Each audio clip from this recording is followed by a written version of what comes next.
I found the transfer at 2:17 a.m., sitting alone at my kitchen counter with the light over the sink flickering softly, the kind of quiet that makes every small sound feel too loud. And there it was, a $12,000 transfer I never approved, sent from my personal savings account to someone named Sophie Carter, my husband's sister. And for a second I thought it had to be a mistake, until I scrolled and saw another one, $8,500 3 days earlier, and then another, smaller ones stacked like quiet thefts I had somehow missed. And what hurt wasn't just the money, it was the realization that the man sleeping upstairs, the man I trusted with everything, had been doing this behind my back while sitting across from me at dinner like nothing was wrong. And I remember just staring at the screen, my fingers cold, my chest tight, not crying, not even breathing right, because something in me understood immediately that this wasn't an accident, it was a decision, and not just his, but hers too. And if you've ever had a moment like that, where everything you thought was stable suddenly shifts under your feet, then maybe this story will stay with you. So if it does, only if this story truly resonates with you. Take a second to like the video, subscribe, and tell me where you're watching from and what time it is for you right now. Because I always wonder who is listening on the other side of the world when moments like this unfold. My name is Olivia Carter. I'm 31 years old. And that night was the moment I realized my own family was quietly taking everything from me. And I didn't say a word. But to understand why I stayed silent, you have to go back a few weeks earlier, to a dinner that seemed completely normal at the time, where the first crack appeared and I almost missed it. It was a Friday night, nothing special, just takeout on the table, Daniel scrolling through his phone, the TV playing something neither of us was really watching, and Sophie sitting across from me, laughing a little too loudly about a new handbag she had just bought, something designer, something expensive. And I remember thinking it didn't make sense, because just a month earlier she had been complaining about bills, about rent, about how she couldn't afford anything extra, and yet there she was, casually flipping her hair, setting that bag on the table like it was nothing. And when I asked, just lightly, where she got it, she smiled and said, "Oh, I've been saving." And Daniel didn't look up, didn't react, just kept scrolling, and something about that moment stayed with me longer than it should have. Not enough to accuse, not enough to question, just enough to sit quietly in the back of my mind, like a small detail that didn't quite fit. And then there was the weekend trip she suddenly took, posting pictures from a beach house 3 hours away, drinks by the water, expensive dinners, things that didn't match the version of her I thought I knew. And every time I brought it up, Daniel had an answer ready, too ready. "She's doing better lately," he'd say, or "She picked up extra work." Always calm, always simple. And I wanted to believe him. I really did. Because believing him meant everything in my life still made sense. But there was this feeling, quiet, persistent, something I couldn't explain, that kept telling me something was off. And I ignored it, because that's what you do when the truth feels too heavy to carry. You look away, you trust, you tell yourself you're overthinking. Until that night at 2:17 a.m., when the numbers on my screen told a completely different story, and suddenly every moment replayed itself in my head, every smile, every excuse, every time he avoided eye contact when money came up. And I realized this hadn't just started, it had been happening for weeks, maybe longer, right under my nose. And what scared me most wasn't the amount of money, it was how easy it had been for them, how natural, like I wasn't even part of the equation, like I was just a resource. And I remember standing there in the kitchen, the floor cold under my feet, the house completely still, and for the first time in a long time, I didn't feel confused. I felt clear, because in that moment, I knew two things at the same time. I knew they thought I had no idea, and I knew exactly what I was going to do next, but I didn't move right away. I didn't wake him up. I didn't confront him. I just locked my phone, turned off the light, and walked upstairs slowly, step by step, listening to the quiet sound of my own breathing. And when I opened the bedroom door, Daniel was asleep, facing away from me, completely at peace. And I stood there for a second, just watching him, wondering how long he had been lying without ever showing it, wondering how many conversations had been fake, How many moments had been built on something that wasn't real? And then I did something that would change everything. I got into bed, laid down next to him, and pretended nothing had happened, because what they didn't know, what neither of them understood yet, was that I wasn't going to stop them. Not yet. And what happened next would cost them far more than they ever took from me. I woke up the next morning before Daniel. The sky still dim and gray through the curtains, and for a moment everything felt normal again, like maybe I had imagined it. But then I remembered the numbers, the transfers, the name, and that quiet clarity came back, heavier this time, settling into my chest like something permanent. And when I turned my head slightly, he was still asleep, breathing evenly, one arm stretched across the bed like nothing in his world had changed. And I studied his face for a second, searching for something, guilt, tension, anything. But there was nothing, just calm. And that was when I understood how far this had already gone. Because if he could sleep like that, then this was not new to him. This was routine. And I got out of bed slowly, careful not to wake him, and walked into the kitchen where the same quiet from the night before was waiting, and I made coffee the way I always did. 2 cups, one for me and one for him, because that is what normal looks like. And I needed everything to look normal, because I had already decided I was not going to confront him, not yet. And when he came downstairs 20 minutes later, he kissed my cheek like he always did, soft, casual, and asked if I slept well. And I smiled, nodded, and said yes, my voice steady, my hands not shaking anymore, because I had already moved past shock into something else, something quieter, more focused. And we sat across from each other at the kitchen table, drinking coffee, talking about small things, his schedule, my work, groceries, the kind of conversation you forget 5 minutes later, except this time I noticed everything, the way he avoided eye contact when I mentioned the bank, the slight pause before he answered simple questions, the way he checked his phone twice in less than a minute, and each detail added to a picture that was becoming clearer by the second. And then Sophie texted him. I saw her name light up his screen when he placed it face down too quickly, and he picked it up almost immediately, typing a short reply. And when I asked casually what she needed, he said she was asking about dinner plans for the weekend, and I nodded again, like it made sense, like I believed him. And that was the moment I made my first move. Not visible, not dramatic, just a decision. I would not stop them. I would let them continue, because the more they took, the more they exposed.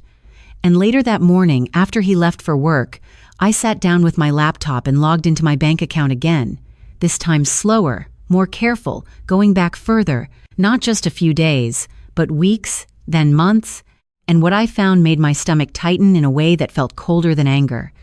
The transfers had started small, almost invisible, $200, $300, amounts that could be explained away. Then they grew, 1,000, 2,000, until they became what I had seen the night before, larger, deliberate, impossible to ignore. And the pattern was clear, always to the same account, always at times when I was either asleep or busy. And I noticed something else, something subtle. The authorization method listed on the transactions was not the usual one I used. The digital signature looked different, slightly off, like someone had learned how to imitate it but did not fully understand it. And I leaned back in my chair, staring at the screen, letting that detail settle, because that meant this was not just betrayal, it was calculated. And I picked up my phone and called the bank, keeping my voice calm, asking simple questions, what information they could share, what permissions were required for transfers like these. And the woman on the line spoke in a steady, professional tone, explaining policies, verification steps, and I listened carefully, asking just enough to understand, without raising concern. And when the call ended, I wrote everything down, every detail, every requirement, every inconsistency. And I realized I needed more than suspicion. I needed proof that could not be explained away. And over the next few days, I built a routine. One that looked exactly like my normal life from the outside. Work, errands, dinner, small conversations. But underneath it, I was watching, collecting, noticing. And Sophie came over twice that week, both times with something new, a bracelet the first time, shoes the second, and each time she laughed easily, sat comfortably in my home, thanked me for dinner, and acted like nothing was out of place, and Daniel stayed relaxed, supportive, even proud of her. And I played my part. I asked questions. I smiled. I nodded. And every answer they gave became another piece of something I was slowly putting together. And one night, as we sat at the table, Sophie mentioned booking another trip, something about a resort 4 hours away, and Daniel said she deserved it, that she had been working hard, and I remember looking at him, just for a second longer than usual, and thinking, you are using my money to reward her, and you expect me to sit here and agree. And I did. I smiled, and said that sounded nice, because what they did not know, what neither of them could see, was that every word, every action, every transaction was being stored, recorded, and understood. And I was not rushing, I was not reacting, I was letting it build, because the truth was, I already had enough to confront them, but I did not want a confrontation. I wanted something else, something final, something that could not be argued, denied, or softened with excuses. And as the days turned into weeks, they became more comfortable, more careless, the amounts increased, the frequency changed, and Daniel stopped even trying to hide certain things, leaving his phone unattended, mentioning Sophie more casually, and that was when I knew they believed they were safe, completely safe. And that belief was exactly what I needed, because what happened next would only work if they never saw it coming. I stopped thinking about it as a problem and started treating it like a process, something structured, something that needed steps. And the first real shift happened the afternoon. I walked into my bank in person instead of calling because I needed to see how things worked from the inside, not just hear about them over the phone. And I remember the air conditioning felt too cold, the kind that makes your skin tighten, and everything looked calm, clean, professional, like nothing bad could ever happen there, which almost made it worse, because I knew exactly how much had already slipped through that system without anyone questioning it. And when I sat down with the representative, I kept my tone neutral, explaining that I had noticed irregular activity and wanted to understand how certain transfers could be authorized.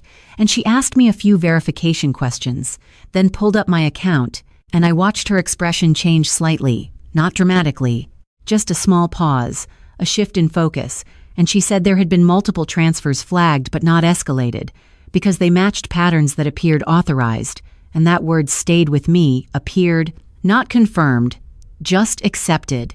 And I asked her to show me the authorization logs, and she hesitated for a second before turning the screen slightly, enough for me to see the timestamps, the method, and that same digital signature I had noticed at home, and I pointed at it gently and asked if that looked consistent with my usual activity.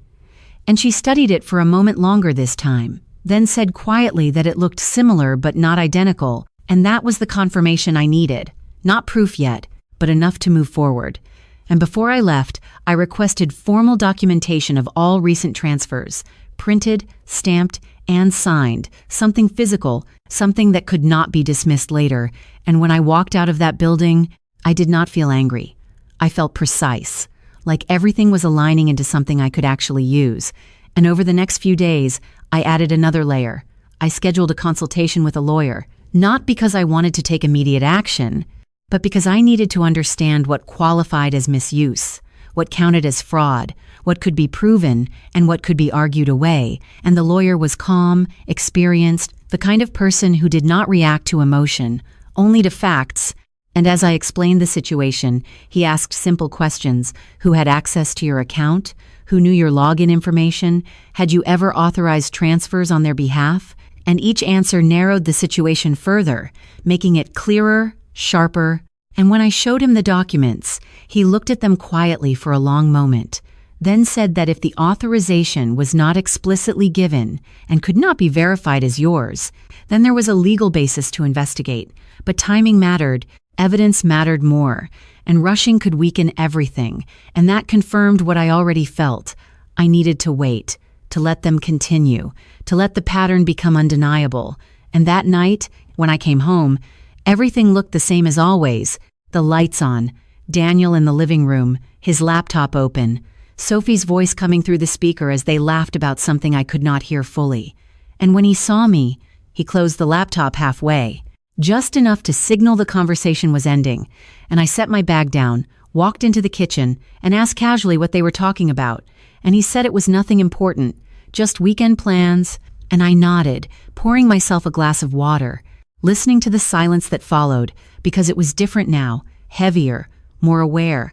And later that evening, Sophie came over again, unannounced but not unexpected, carrying shopping bags, setting them down on the counter like she belonged there, and she started showing Daniel what she had bought, talking quickly, excited, describing prices like they were achievements, and I stood a few feet away, watching, not interrupting, not reacting, just observing the way they moved around each other, the ease, the shared understanding, the complete absence of hesitation, and at one point, she held up a receipt and laughed about how expensive it had been, and Daniel smiled and said it was worth it. And I remember thinking, you are both standing in my kitchen, celebrating money that is not yours, and you believe I will never notice, and that thought did not hurt the way it should have. It did not break me. It settled into something colder, something controlled, and that was when I made the next decision.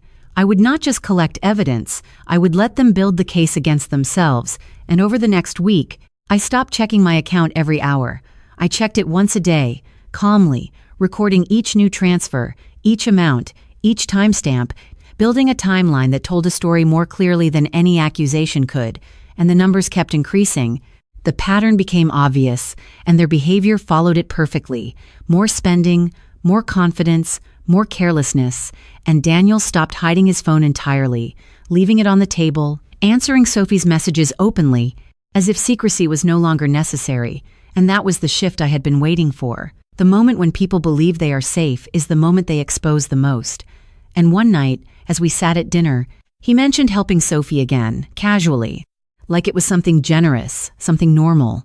And I asked, just once, lightly, how much he had given her, and he paused for a fraction of a second before answering, not enough for anyone else to notice, but enough for me, and he gave a number that was far lower than the truth, and I nodded, accepted it, and continued eating, because that small lie confirmed everything.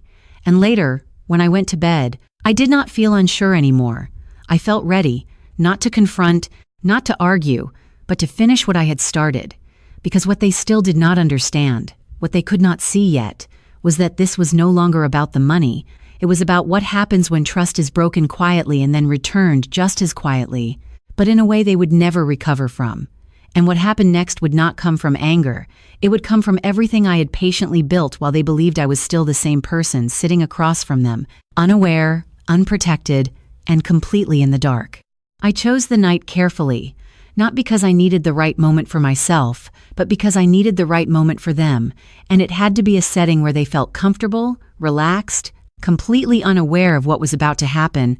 And that opportunity came with something simple, something they would never question, a family dinner at our house on a Sunday evening, the kind we had done dozens of times before, nothing formal, just food, conversation, and the illusion of closeness.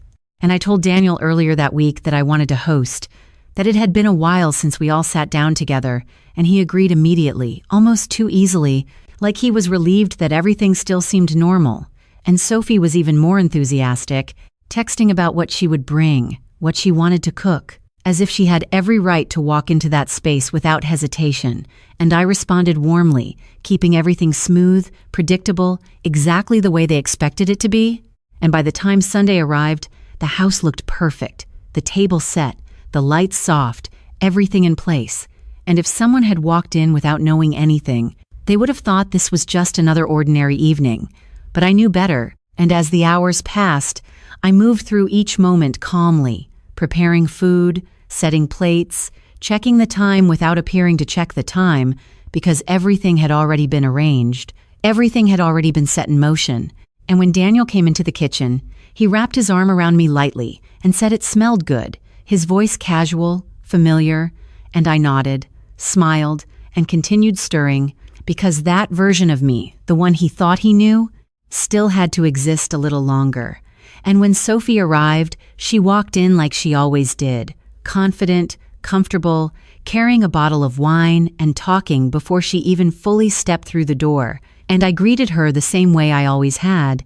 No hesitation, no distance, Just a small smile and a quiet welcome, and she placed her bag on the counter, the same designer one she had shown off before, and started telling a story about a recent shopping trip, laughing easily, unaware that every detail she mentioned only confirmed what I had already documented. And dinner moved smoothly, conversations overlapping, small jokes, familiar rhythms, and if there was tension, it was only inside me. But it was not the kind that shakes you. It was steady, controlled, like a quiet current running beneath everything. And I noticed how relaxed they both were, how completely unguarded, the way Daniel leaned back in his chair, the way Sophie spoke freely, the way neither of them checked their words or their tone, because in their minds, there was nothing to hide anymore, and that was exactly what I needed. And at one point, Sophie mentioned another trip she was planning, something further this time, a resort that was almost 5 hours away. And Daniel nodded, encouraging her, saying she should go, that she deserved it. And I looked at them both, just briefly, then back at my plate, because I could feel the moment approaching, not suddenly, but steadily, like something that had been building for weeks, finally reaching the point where it could no longer be delayed.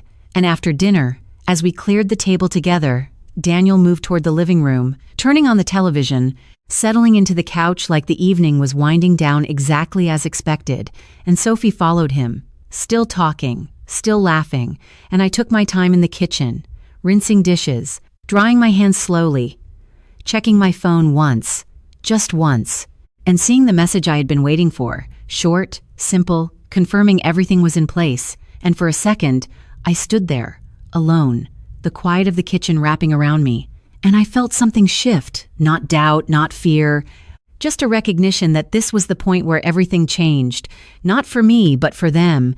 And when I walked into the living room, I sat down across from them, calm, composed, the same way I had been for weeks, and Daniel glanced at me briefly, then back at the television. Sophie was mid-sentence, describing something I was no longer listening to, because I heard something else, a sound from the front of the house, subtle at first, then clearer, the doorbell ringing once, sharp, unexpected, and Daniel frowned slightly, looking toward the hallway, confused, because we were not expecting anyone else, and Sophie paused, her expression shifting just a little, curiosity replacing confidence, and I stood up slowly, not rushing, not hesitating, and walked toward the door, each step measured, each movement deliberate, and as I reached for the handle, I felt the weight of everything that had led to this moment settle into place, not overwhelming, just certain.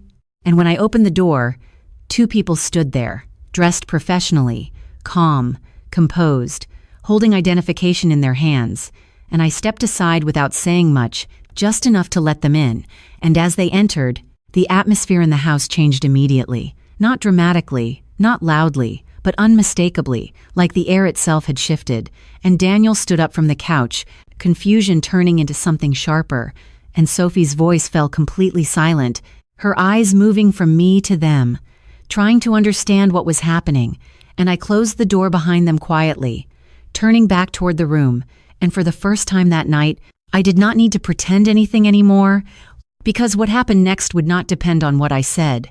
It would depend on everything they had already done. And in that moment, as all of us stood there in the same room where they had laughed, where they had felt safe, I saw it clearly, the exact second their confidence began to break, even before a single question was asked. For a moment, no one spoke. Not Daniel, not Sophie, not even the 2 people standing just inside the doorway, and the silence stretched in a way that felt unfamiliar in our house, heavy but controlled, and then one of them stepped forward slightly, his voice calm, measured, introducing himself and his colleague, explaining that they needed to ask a few questions regarding recent financial activity. And I watched Daniel's expression shift, not dramatically, but enough, the confusion tightening into something more alert, more cautious, and Sophie's posture changed too, her shoulders pulling in just slightly, her eyes moving quickly between them and me, trying to read the situation before it fully revealed itself. And Daniel spoke first, his voice steady but lower than usual, asking what this was about, and the answer came just as evenly, referencing account transfers, authorization concerns, and the need to clarify certain discrepancies, and I stayed where I was, not interrupting, not adding anything, because this moment did not need my voice. It needed their reactions, and I could see it happening, slowly, the realization forming in pieces, not all at once, but enough to unsettle them, and Sophie let out a small laugh at first, the kind people use when they think something must be a misunderstanding, saying there had to be some mistake, but no one responded to that, not in a way that reassured her, and the second investigator opened a folder, pulling out printed documents, placing them on the table one by one, each page laid down carefully, deliberately, and I recognized them immediately. The transaction records, the same ones I had requested, now formal, official, undeniable. And Daniel stepped closer, his eyes scanning the papers. And for the first time since I had known him, he did not have an immediate answer. He did not explain, did not deflect. He just looked, and that pause said more than anything he could have said. And Sophie moved closer too, leaning slightly, her confidence thinning as she read, her fingers tightening around the strap of her bag. And the investigator asked simple questions, direct, clear, about authorization, about access, about whether these transfers had been made with my knowledge and consent. And Daniel hesitated again, just for a second, before saying yes, that we shared finances, that everything was understood between us. And I felt the shift in the room when he said that, because now it was no longer just confusion, it was a statement that could be challenged. And one of the investigators turned to me then, not aggressively, just calmly, asking if I would confirm that. And I met his eyes, steady, the same calm I had held for weeks, still there. And I said no, quietly, clearly. And that single word changed everything, because the room seemed to tighten around it, the air heavier, the space smaller. And Daniel looked at me then, really looked, not casually, not distracted, but directly, searching for something in my face, maybe a sign that I would soften it, correct it, say something different. But I did not. I just held his gaze for a second, then looked back at the documents on the table, and the investigator continued, explaining that there were inconsistencies in the authorization signatures, that further review had raised concerns about possible misuse, and that they needed to proceed with a formal investigation.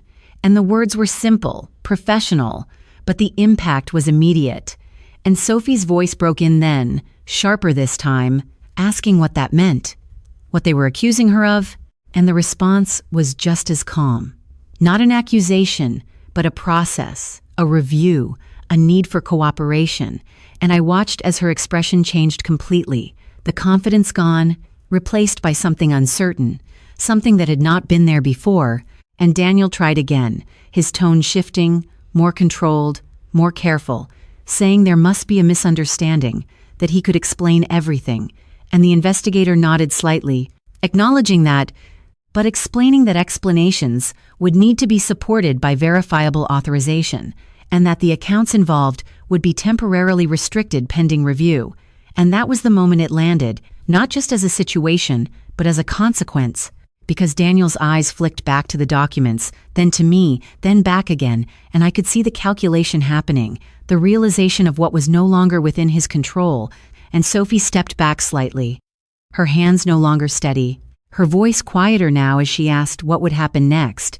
And the answer was structured, procedural, outlining next steps, documentation, follow-up, and throughout all of it I remained still, not detached, not distant, just present, because this was never about a sudden confrontation. It was about letting the truth unfold in a way that could not be interrupted. And when the investigators finished explaining, they gathered their things slowly, leaving copies of the documents behind, making it clear that this was only the beginning of a process that would continue. And as they moved toward the door, Daniel followed a step behind, still trying to speak, to regain control of the situation. But there was no space for that now, not in the way he was used to. And when the door closed behind them, the silence that followed was different from the one before, heavier, sharper, filled with everything that had just been set in motion. And for a few seconds, no one moved. And then Daniel turned to me again, his voice lower, almost disbelieving, asking what I had done. And I looked at him, not with anger, not with satisfaction, just with a calm that he had never seen from me before. And I told him the truth, simply, that I had not stopped them, that I had watched, that I had waited, and that everything they had done was now exactly where it needed to be. And Sophie stared at me then, as if seeing me for the first time, not as someone quiet, not as someone unaware, but as someone who had been there the entire time. And in that moment, I understood something clearly. The power in that room had shifted completely. Not loudly, not dramatically, but in a way that neither of them could undo. Because what they had taken from me had given me something far more permanent. And this time, there was nothing they could say to change it. The silence after they left did not feel like relief. It felt like exposure, like every hidden layer of our lives had been pulled into the open, and there was no way to cover it again, and Daniel was the first to break it. His voice no longer calm, no longer controlled, asking how I could do this, why I would go that far instead of just talking to him. And I listened without interrupting, not because his questions mattered, but because I wanted to hear how he framed it, how he justified everything in his own mind. And as he spoke, I realized something that made everything even clearer. He did not see what he had done as betrayal. Not fully. He saw it as something manageable, something explainable, something that should have stayed inside the house, handled quietly, corrected without consequences. And that difference, that gap between what he believed and what had actually happened, was the reason we were standing where we were now. And when he finished, when the room fell quiet again, I answered simply, not raising my voice, not adding emotion, just facts. I told him I had noticed the transfers weeks ago, that I had confirmed the patterns, that I had given them time to stop.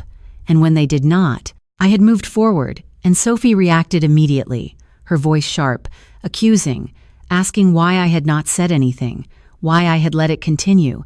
And I looked at her, steady, and said, because I needed to see how far you would go. And that answer seemed to unsettle her more than anything else, because it removed any illusion that this was sudden, that this was a misunderstanding. It made it clear that every step they had taken had been seen, understood, and allowed. And Daniel tried again, shifting his tone, softer this time, asking if we could fix this, if we could talk to someone, explain it, stop the process before it went further.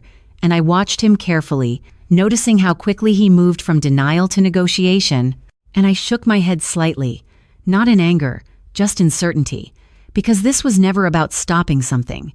It was about letting it reach its natural conclusion, and I told him that the process had already started, that it was no longer in my hands, and that everything now would depend on what could be verified, not what could be said. And that was the moment his expression changed completely. The confidence gone, replaced by something more fragile, something uncertain. And Sophie stepped back again, her voice quieter now, asking what this meant for her. And I answered honestly that I did not know every detail, but I knew there would be consequences, because actions leave records, and records do not disappear just because you regret them later.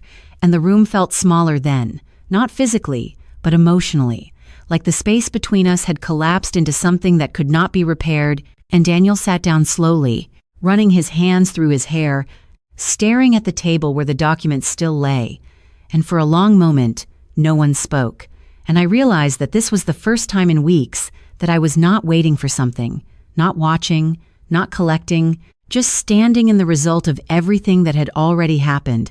And it felt different than I expected, not satisfying, not empty, just clear, like a chapter had closed, without needing anything else from me. And after a while, Sophie picked up her bag, her movement slower now, less certain, and she said she needed to go, that she needed to figure things out, and Daniel did not stop her, did not argue, just nodded slightly, still focused on the table, and when she walked past me, she did not look at me the way she used to. There was no confidence, no casual familiarity, just a brief glance that held something I could not fully define, and then she left, the door closing behind her softly.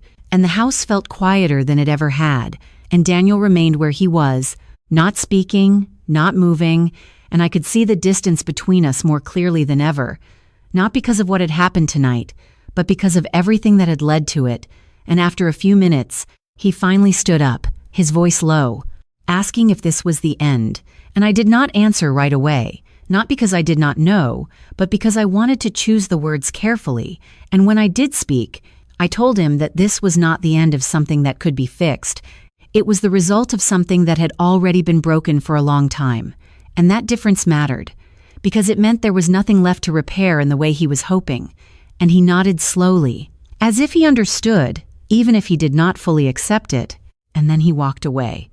Not dramatically, not angrily, just quietly, like someone leaving a space that no longer belonged to him, and I stayed where I was, alone in the living room, the document still on the table, the evidence of everything that had unfolded, and for the first time since that night, at 2:17 in the morning, I allowed myself to sit down and do nothing, not think, not plan, just exist in the silence, and it felt unfamiliar, but not uncomfortable, because for weeks I had been carrying something that required constant attention, constant control, and now that weight was gone, replaced by something lighter, something steadier, and as I looked around the room, at the same furniture, the same walls, the same space that had held so many normal moments before all of this, I realized that what had changed was not the house, it was me, because I was no longer the person who ignored the small details, who explained away discomfort, who chose peace over truth. And that shift, quiet as it was the one thing they could never take from me, no matter what happened next. The next morning did not feel like a new beginning. It felt like a continuation, but without the illusion that had been holding everything together before, and I woke up earlier than usual, not because I had to, but because my mind was already clear, already moving forward.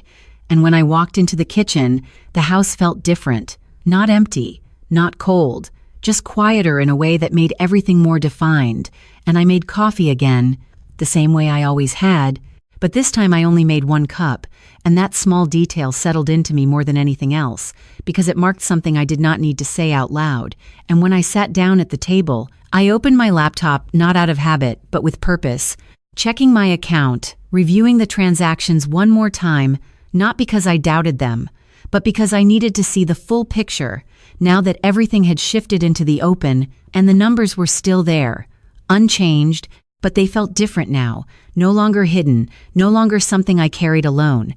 And a few minutes later, my phone rang, the number unfamiliar, but expected, and when I answered, the voice on the other end introduced herself calmly, confirming details, asking a few follow-up questions about authorization, about access, about whether I had shared my credentials at any point, and I answered carefully, clearly, the same way I had before, because consistency mattered.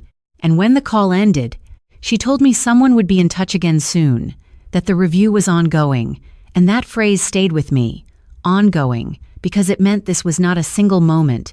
It was a process that would continue unfolding, and I closed my laptop slowly, letting that settle, and for the first time, I felt something close to distance from the situation, not detached, but no longer inside it the way I had been for weeks. And around mid-morning, Daniel came downstairs, later than usual, his movements slower, less certain, and when he saw me at the table, there was a hesitation in the way he approached, like he was no longer sure how to enter the same space, and he sat down across from me without speaking at first, his hands resting on the table, his eyes moving briefly to the empty spot where his coffee would have been, and then back to me.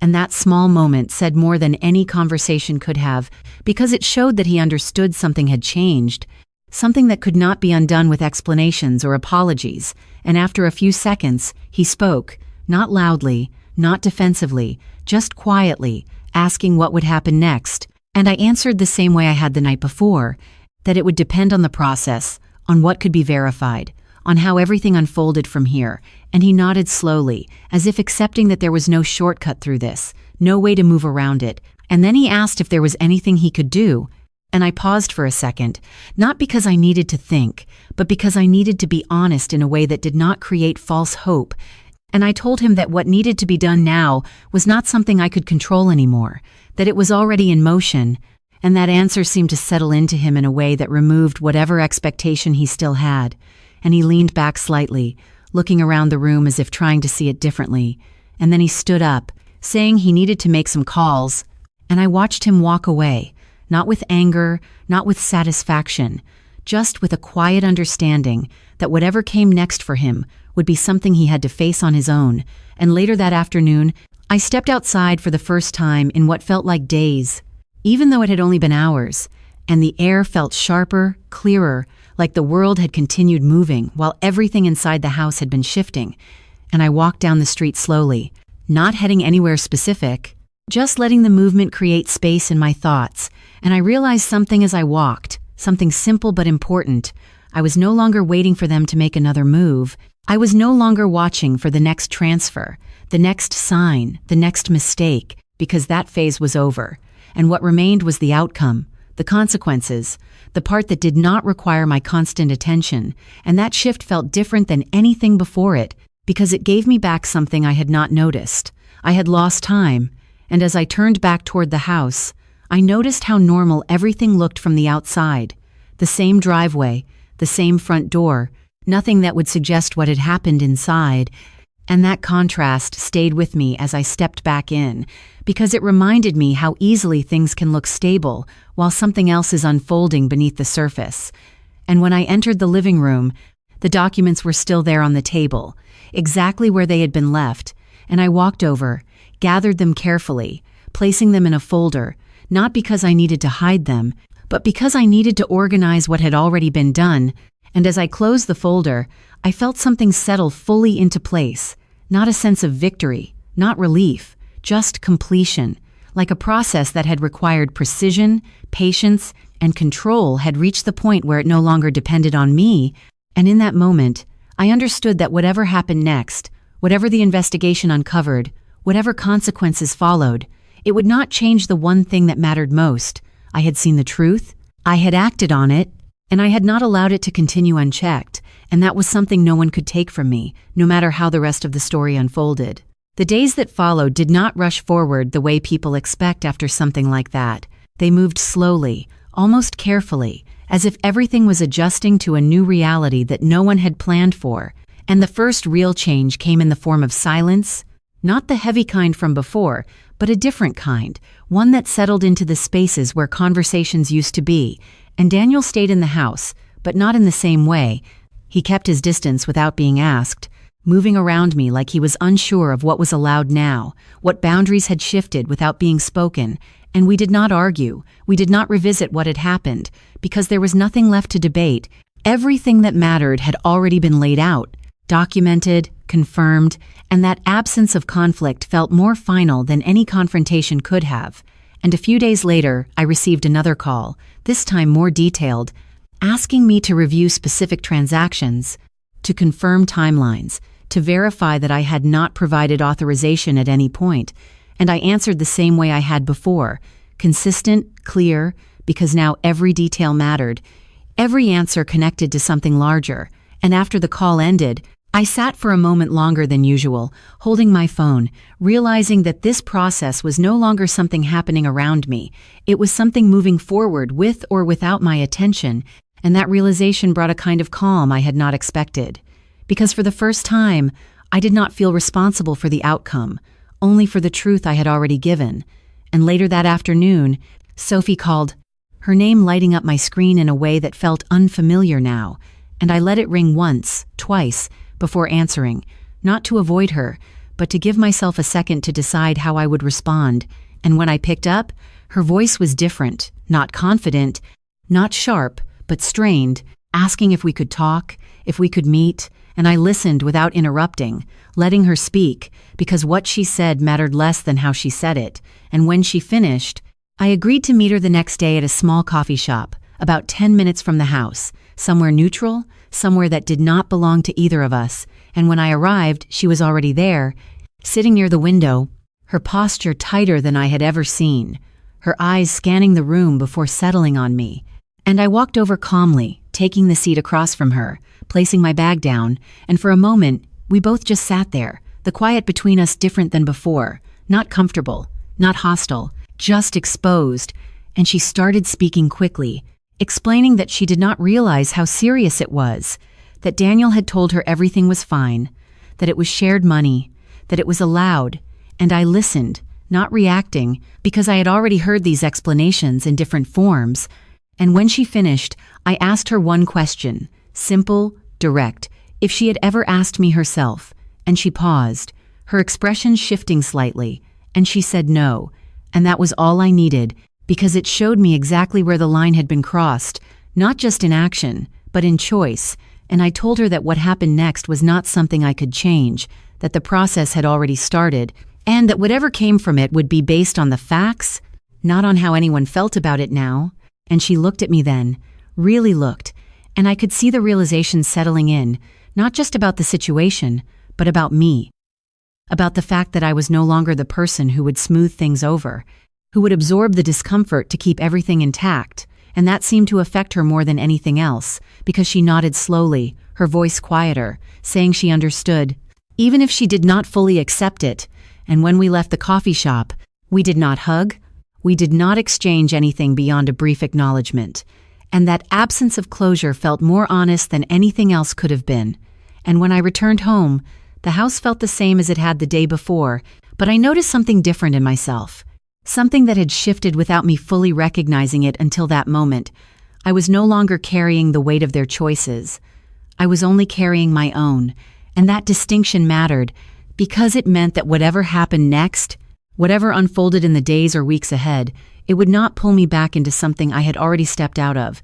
And that evening, as I sat in the living room, the same space where everything had changed just days before, I realized that the story was no longer about what they had done.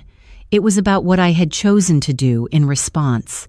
And that difference, quiet as it was the part that would shape everything that came next, even in ways I had not yet fully seen. The following week did not bring answers right away. It brought waiting.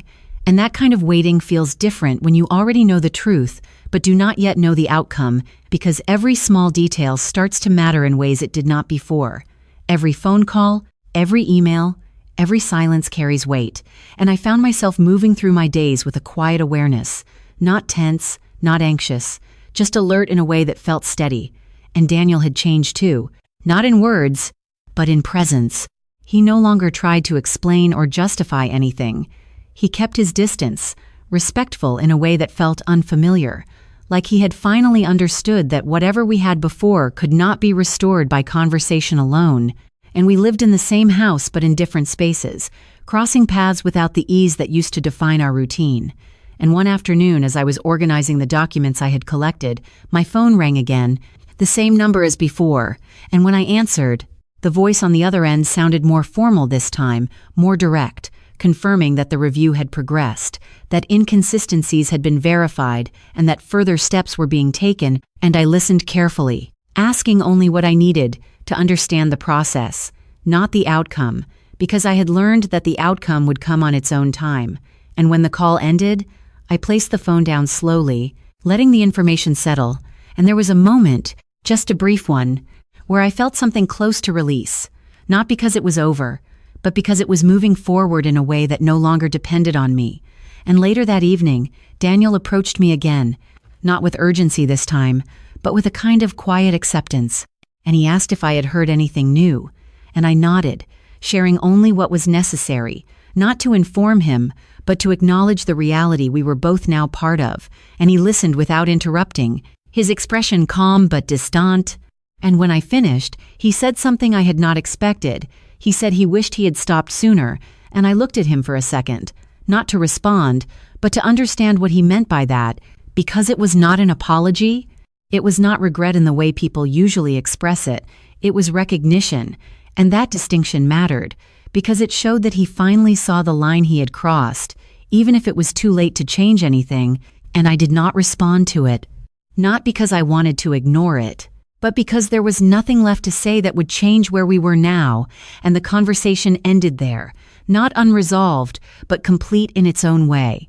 And a few days later, I received a formal notice by email, outlining the findings so far, the transactions, the discrepancies, the verification results, and I read through it slowly, line by line, not rushing, not skimming, because this was the part where everything we had lived through became something official, something recorded beyond our personal experience.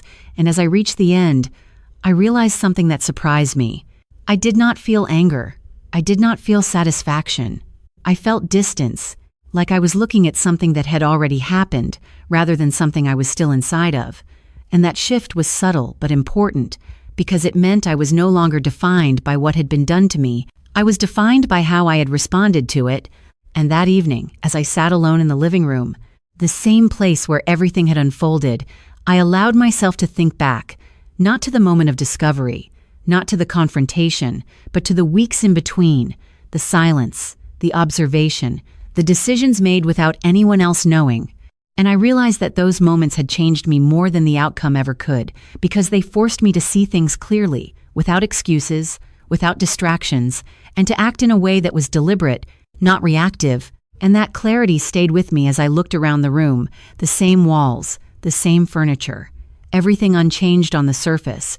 And I understood that what had shifted was not visible. It was internal. It was the way I would move forward from this point on. And later that night, as I turned off the lights and walked upstairs, I felt something settle fully into place. Not an ending, not a resolution, but a transition, like stepping out of one version of my life into another that I had not planned but was now ready to face. And whatever came next, whatever the final outcome would be, I knew one thing with certainty: I would not return to who I was before all of this began. Because that version of me had trusted without question, had ignored the small signs, had chosen comfort over clarity. And now, I carried something different, something quieter but stronger. And that was something no investigation, no outcome, no consequence could ever take away from me. The official notice arrived 3 days later in a sealed envelope, not dramatic, not unexpected, just placed quietly in the mailbox like any other piece of mail. And for a moment I stood there holding it, feeling the weight of something that had been building for weeks, finally taking form in a way that could not be undone. And when I walked back inside, I did not open it right away. I set it on the kitchen counter, made myself a glass of water, and stood there for a few seconds longer than necessary, letting the moment settle before I moved forward, because I understood that once I read it, everything would become clearer in a way that would close any remaining space for doubt or interpretation. And when I finally opened it, the language inside was formal, structured, outlining findings, confirming that unauthorized access had been established, that multiple transfers had been executed without verified consent, and that further action was being taken in accordance with financial regulations. And I read each line slowly, not rushing, not skipping ahead, because every word represented something I had already lived through, now translated into something official, something that existed beyond personal experience. And when I reached the end, I folded the paper carefully, placing it back in the envelope, not because I needed to hide it, but because I needed to contain it, to keep it as something complete, something finished. And when I turned around, Daniel was standing in the doorway, not close, not distant, just there, watching. And he asked quietly if it had come, and I nodded, holding the envelope for a second before setting it back down. And he stepped forward slowly, picking it up, reading it in silence, and I watched his face not for reaction, but for understanding, because there is a difference between hearing something and fully realizing what it means. And as he read, I saw that realization settle in, not all at once, but in small shifts, the tightening of his jaw, the stillness in his posture, the way his eyes stopped moving as quickly across the page. And when he finished, he did not speak right away. He just stood there, holding the paper, as if the weight of it had changed how he could move. And then he placed it back on the counter, his voice lower than I had ever heard it, asking what this meant for us. And I did not answer immediately. Not because I did not know, but because I wanted to be precise. And I told him that what it meant was that the situation had moved beyond explanation, beyond conversation, into something that would unfold based on facts and consequences, not intentions. And he nodded slowly, as if that was the only answer that made sense now. And then he asked if there was anything left to say between us. And I paused, not because I was unsure, but because I wanted to acknowledge the question fully. And I told him that there had been many chances for conversation before any of this began, and that what we had now was not a lack of communication. It was the result of choices that had already been made. And he looked at me then, not searching, not expecting, just listening. And after a moment, he said he understood. And that word, simple as it was, carried more weight than anything else he had said, because it did not try to change anything. It did not ask for anything. It simply acknowledged where we were. And later that afternoon, I received another message, this time confirming that certain accounts had been restricted, that access had been limited pending final resolution, and I read it without surprise, because I had already seen the direction everything was moving in. And when I set my phone down, I realized that the outcome was no longer something I needed to anticipate. It was something that was already taking shape on its own, and that realization brought a kind of stillness that felt different from everything before it. Not relief, not satisfaction, just clarity. And as the evening settled in, the house remained quiet, not tense, not uncomfortable, just changed, like a space that had adjusted to a new reality without needing to announce it. And Daniel stayed in his room for most of the night, and I stayed in the living room, not avoiding him, not seeking him out, just existing in the same house with a distance that no longer needed to be defined. And as I sat there, I thought about everything that had led to this point, not the specific events, but the pattern, the way small decisions had built into something larger, something that could not be undone once it reached a certain point. And I realized that what mattered most was not the final outcome, not what they lost, not what was taken or returned, but the fact that I had seen it clearly and acted on it without hesitation once I understood it, and that understanding settled into me as something steady, something that would remain long after everything else had been resolved. And when I finally turned off the lights and went upstairs, the house felt different in a way that was difficult to explain. Not empty, not full, just balanced in a new way. And as I lay down in bed, I did not replay the events. I did not think about what could have been done differently.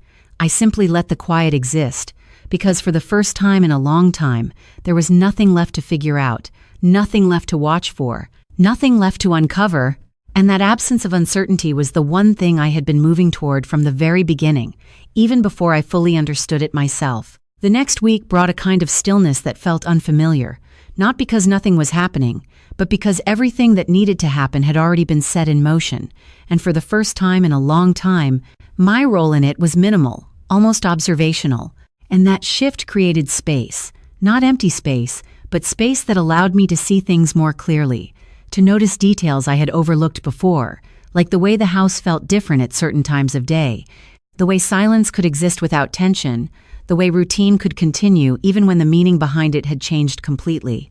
And Daniel moved through that space differently now, more quietly, more carefully, as if he understood that every action carried a weight it did not have before. And we spoke less, but when we did, the conversations were simple, direct, without the layers that used to complicate everything. And one morning, as I sat at the kitchen table with my coffee, I received another message, this one confirming that additional findings had been documented, that certain financial actions had been officially classified as unauthorized, and that further steps were being finalized. And I read it once, then again, not because I needed to understand it, but because I wanted to register what it represented, not just a process moving forward, but a conclusion forming, something that would soon reach a point where it no longer required updates, only results. And I set my phone down slowly, letting that realization settle. And Daniel noticed the change in my expression, subtle as it was, and asked what it said, and I told him, not in detail, not with explanation, just enough for him to understand that things were progressing. And he nodded, his reaction measured. Not surprised, not defensive, just acknowledging what he already knew. And then he asked if I thought it would end soon, and I paused for a moment before answering, because timing was not something I could define anymore. And I told him that it would end when everything had been reviewed and confirmed, nothing sooner, nothing later, and that seemed to answer the question in a way that did not require more words. And later that day, I found myself going through old documents, not related to the situation, just personal records, things I had not looked at in a while, and as I organized them, I noticed how many small decisions had shaped where I was now, not just the recent ones, but patterns that had existed long before this, moments where I had chosen to trust without verifying, to accept explanations without questioning them fully, and I did not judge those choices. I simply recognized them, because understanding them was part of understanding how everything had unfolded, and that awareness did not feel heavy. It felt clarifying, like seeing a map after walking a path without one, and in the afternoon, I stepped outside again, walking the same route I had taken before, but this time noticing different things, the way the light changed between houses, the sound of distant traffic, the rhythm of footsteps on the pavement, And I realized that I was not replaying events in my mind anymore. I was not analyzing what had happened or what would happen next.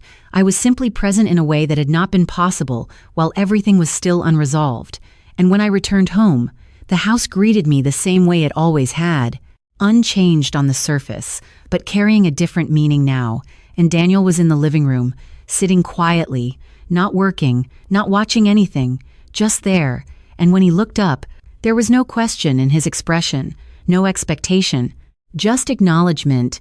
And I sat down across from him, not to start a conversation, but because it felt natural to occupy the same space without needing to define it. And after a few minutes, he spoke, saying that he had been thinking about everything, about the choices, about how easily it had become something bigger than he intended. And I listened, not interrupting, not correcting, because this was not a moment for debate. It was a moment for him to understand his own actions in a way that did not rely on my response. And when he finished, I nodded slightly, not in agreement, not in forgiveness, just in acknowledgement that he had reached a point of clarity, even if it came later than it should have. And that was enough, because it meant that whatever came next would not be met with denial. And as the evening settled in, I realized something that had not been obvious before. The outcome of all of this, whatever form it took, would not define me in the way I once thought it might, because I had already moved through the part that required strength, patience, and decision. And what remained was simply the result of those actions, and that distinction gave me a sense of separation from the situation, not emotional distance, but perspective, the ability to see it as something that had happened rather than something I was still inside of. And when I went upstairs that night, I did not carry any of it with me in the same way. I did not replay conversations. I did not anticipate outcomes. I simply allowed the quiet to exist, because for the first time since everything began, I understood that the story was no longer about uncovering the truth. It was about what comes after the truth has already been revealed. And that part, the part I was now stepping into, required something different, not vigilance, not control, but acceptance of what had already been set in motion and the certainty that I had done everything I needed to do. Life did not suddenly become perfect after everything settled. It did not transform overnight into something brighter or easier, but it became something clearer, and that clarity changed everything in ways I did not fully understand at first. Because peace does not always arrive as a loud feeling. Sometimes it comes quietly, in small moments, like waking up without that tightness in your chest, like sitting in your own home and not feeling watched or weighed down by something unspoken, like making decisions without second-guessing whether you are allowed to trust your own instincts. And in the weeks that followed, the house felt different, not because the walls changed, but because I did. I moved through it with a sense of ownership I had never truly felt before, not just over the space, but over my own life, my choices, my boundaries. And Daniel eventually moved out, not dramatically, not with arguments or final words, just gradually, as if he understood that there was no version of this where we could go back to what we were. And Sophie disappeared from my daily life as well, her presence no longer woven into my routine. And for a while, the silence they left behind felt noticeable, but not painful, just different, like adjusting to a new rhythm that no longer included people who had once been central to everything. And I began to rebuild in small ways, not rushing, not forcing anything, just allowing myself to exist without pressure, without the need to fix or explain anything to anyone. And that space gave me something I had not realized I was missing for a long time, the ability to hear my own thoughts clearly, without interference, without doubt. And as I reflected on everything that had happened, I did not focus on the betrayal itself. I focused on the moments before it, the small signs, the quiet discomforts I had ignored, the times my intuition had tried to tell me something was not right, and I chose to quiet it instead of listen. And that realization became the most important part of the entire experience, because it showed me that the truth is often not hidden.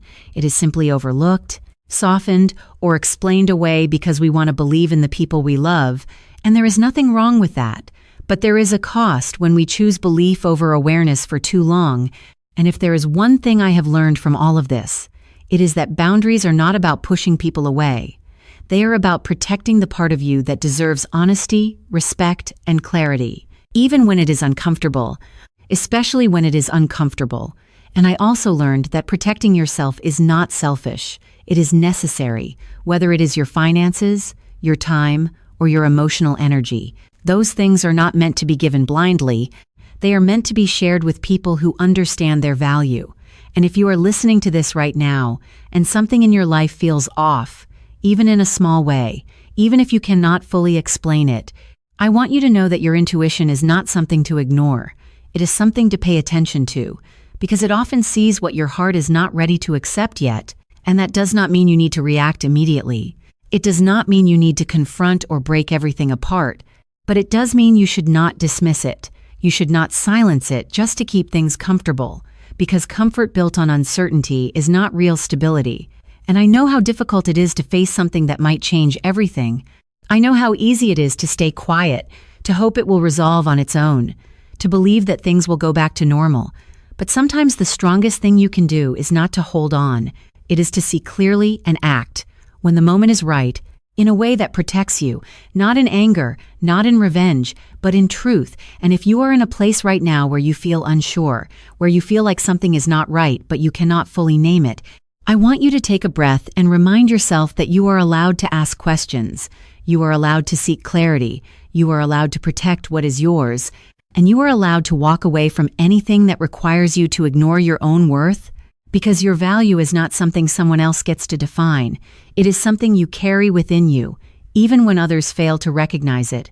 And I believe, in my own quiet way, that there is something greater guiding us through moments like these, whether you call it intuition, faith, or something deeper.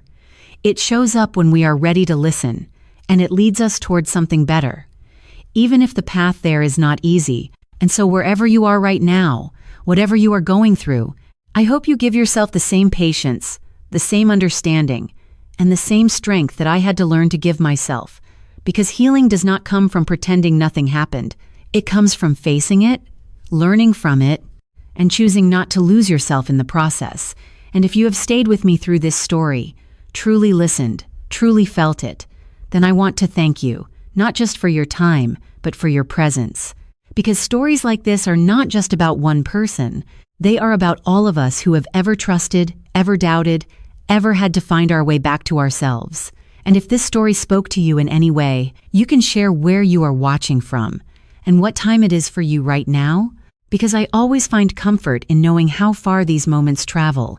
And if you feel like it, you can follow along for more stories like this, ones that remind us we are not alone in what we go through. My name is Olivia Carter. I am 31 years old, and the lesson I want to leave with you is this: never ignore the quiet voice inside you that knows the truth, even when everything else is telling you to stay silent.